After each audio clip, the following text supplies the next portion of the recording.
کہانی انوکھی بستی انوکھا انصاف کا تیسرا پارٹ ہے۔ یہ اس کا لاسٹ پارٹ ہے اور اس کے پہلے 2 پارٹس کے بارے میں آپ کو مختصراً بتا دیتی ہوں۔ اس کے علاوہ اس کا لنک آپ کو ڈسکرپشن میں مل جائے گا۔ شیخ اور مریض سفر کرتے کرتے کسی ایسی بستی میں چلے جاتے ہیں یہاں پہ ہر چیز کی قیمت صرف 2 ٹکے تھی اور انہوں نے وہاں پہ کچھ عرصہ اور قیام کا فیصلہ کیا۔ پھر وہاں پہ ان کا عجیب و غریب قسم کا انصاف دیکھنے کو ملتا ہے۔ مجرم کو بلایا جاتا ہے اور حاکم فیصلہ نہیں کر پاتا کہ مجرم ہے کون۔ پے در پہ مختلف لوگوں کو بلایا جاتا ہے۔ آخر میں سنار کو مجرم قرار دے دیا جاتا ہے، لیکن جب پھانسی کا پھندا اس کے گلے میں ڈالا جاتا ہے تو پھندا اس کو پورا نہیں آتا، وہ کھلا ہوتا ہے۔ تو اس پر یہ فیصلہ کیا جاتا ہے کہ جس کی گردن میں بھی پھندا پورا آئے گا اسے سزا دے دی جائے گی۔ اب آگے دیکھتے ہیں کہ کیا ہوتا ہے۔ اچانک ان کی نظر پردیسی شیخ کے مرید پر پڑی جو کہ چند ہی دنوں میں سستے شہر کی اشیاء کھا کھا کر خوب موٹا ہو گیا تھا۔ اسے پکڑ کر حاکم کے سامنے لایا گیا۔ حاکم نے کہا اس کی گردن مناسب لگتی ہے۔ محافظوں نے مرید کو جلاد کے سپرد کر دیا اور جلاد کا پھندا اس کی گردن میں پورا آ گیا۔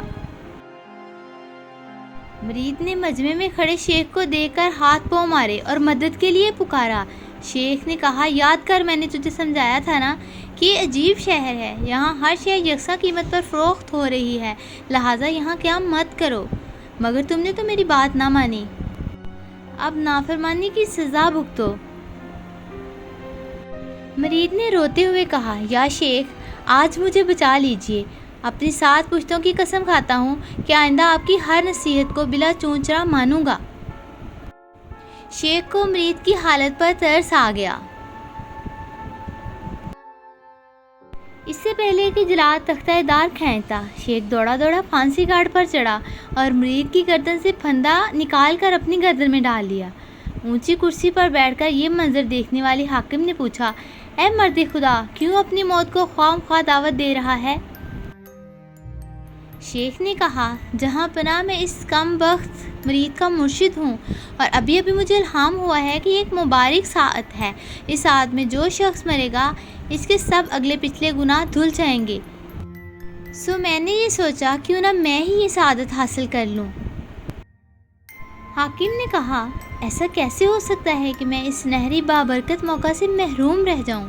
جلاد شیخ کے گلے سے پھندا اتار کر میرے گلے میں ڈال دو۔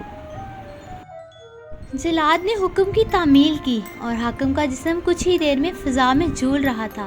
سب انصاف پسند حاکم کی خوش قسمتی پر رشک کر رہے تھے اور خود کو کوس رہے تھے۔ شیخ نے فوراً مرید کا ہاتھ پکڑا اور کوئی نئی ابتلا آنے سے پہلے سفر کی دھن میں غائب ہو گیا۔